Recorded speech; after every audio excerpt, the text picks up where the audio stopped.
નમસ્કાર મિત્રો, આપણા દરેક ભાઈ બહેનોને એક વાત જણાવવાની હતી.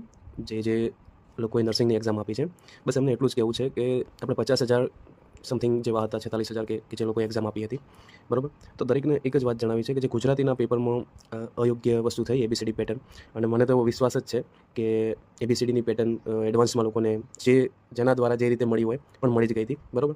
તો નર્સિંગનું પેપર ઠીક હતું, ચલો, પણ ગુજરાતીના પેપરમાં સંપૂર્ણપણે લોકોએ એ પદ્ધતિથી કોઈને માહિતી મળી હોય કે કોઈએ માહિતી આપી હોય, પણ મારું એવું માનવું છે કે ગુજરાતીનું પેપર ફૂટ્યું છે, બરાબર.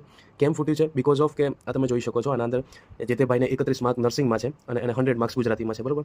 તો એ ભાઈ હોશિયાર તો છે જ નહીં, ચોખ્ખી વસ્તુ છે. કેમ નથી? કેમ કે એના બેઝ જ નર્સિંગ છે ને એમાં એને 31 માર્ક્સ છે, એટલે બહુ ગજબ વસ્તુ કહેવાય, બરાબર. બીજી વસ્તુ કે 100 માર્ક્સ 100માંથી 100 આવે છે. તો પેપર એવું હતું, તજજ્ઞો જે છે આપણા, જે ગુજરાતીના લેક્ચર્સ લેતા હતા દરેક એકેડમીના અંદર, એમનું એવું કહેવું હતું કે અમે વધારેમાં વધારે જોર કરીએ તો 75થી 80 માર્ક્સ આવે, બરાબર. 75થી 80 માર્ક્સ આવે, કે જે લોકો 10-10, 12-12 વર્ષથી ગુજરાતીનું ભણાઈ રહ્યા છે. તો આ લોકોને કેમના 100માંથી 100 આવે? એ એક પ્રશ્ન છે, બરાબર. બીજી વસ્તુ એ છે કે 2014થી લઈને આજ સુધી કમિશનરેટ ઓફ હેલ્થ COHની જેટલી પણ ભરતી થઈ, 4 કે 5 અંદાજિત, હું શ્યોર નથી, પણ જે પણ ભરતી થઈ એમાં એવું હતું કે ગુજરાતીના માર્ક્સ ઘટાડવા પડતા હતા. ઘણી એક્ઝામોમાં ઘટાડેલા છે કે ક્વોલિફાઈ નતા થતા લોકો, બરાબર. તો આ વખતે તો એવા કેવા નર્સિંગના તજજ્ઞો બધા થઈ ગયા કે જે લોકો 100માંથી 100 લાવી દે છે.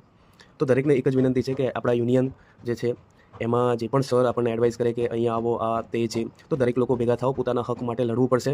અધરવાઇઝ આવી રીતે જ ભરતી જતી રહેશે. આપણે લોકો પ્રાઇવેટમાં જોબ કરીએ છીએ અને તમને બધાને ખબર છે કે પ્રાઇવેટનો વેજીસ પણ નક્કી નથી.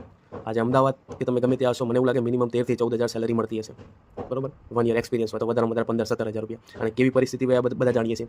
તો દરેકને એક જ વિનંતી છે કે ભેગા થાવ. મંગળવારે ભેગા થવાનું હોય કે જ્યારે પણ નક્કી કરે યુનિયનના લીડર છે આપણા, જ્યારે પણ નક્કી કરે તો બધા કોર્ડિનેટ થાવ. 50,000 40,000 જે લોકો એક્ઝામ આલી છે એ લોકોમાંથી જો કોઈને એવું હોય કે ના ભાઈ અમારા સારા છે, યોગ્ય છે, તો કોઈ એમના માટે ફરજિયાત નથી, પણ જેમને એવું લાગે છે અને જે સફળ થઈ રહ્યા છે, મારું એવું માનવું છે કે ગુજરાતીમાં જો પેટર્નને આ રીતે સિસ્ટમ ના હોત તો વધારેમાં વધારે 165 સુધી હાઈએસ્ટ માર્ક હોત. હાઈએસ્ટમાંથી હાઈએસ્ટ 165થી વધારે તો ના જ હોત, એવું મારું માનવું છે, બરાબર. તો દરેકને એટલી વિનંતી છે, ભેગા થવું પડશે, યુનિટી કરવી પડશે, અધરવાઇઝ આનું કંઈ પરિણામ નહીં આવે. અને આગળ પછી જે સરકાર નક્કી કરે, પણ એકવાર ભેગા થઈને તો જુઓ, એકવાર પોતાના હક માટે લડીને તો જુઓ. અને હક માટે લડવું જરૂરી છે. ગુનો થાય એ જોઈ રહેવું એ પણ ગુનો છે. એટલે તમે એટલા જ ભાગીદાર છો જેટલો ગુનેગાર ભાગીદાર છે. તો દરેકને નમ્ર વિનંતી છે કે આપણા હક માટે લડવા બધા તૈયાર થઈ જાઓ. આંદોલન કરવું પડે તો આંદોલન કરો. આરોગ્યકર્મી ચાલુ નોકરી હું મૂકીને અહીંયા આંદોલન કરી રહ્યા છે એમના હક માટે, તો આપણે તેવી કોઈ તકલીફ નથી. આપણે ખાલી હાજર રહેવાનું છે કે ભાઈ અમારી આ સાહેબ રજૂઆત છે, અમારા પેપર ગુજરાતીનું ફરીથી લો તમે.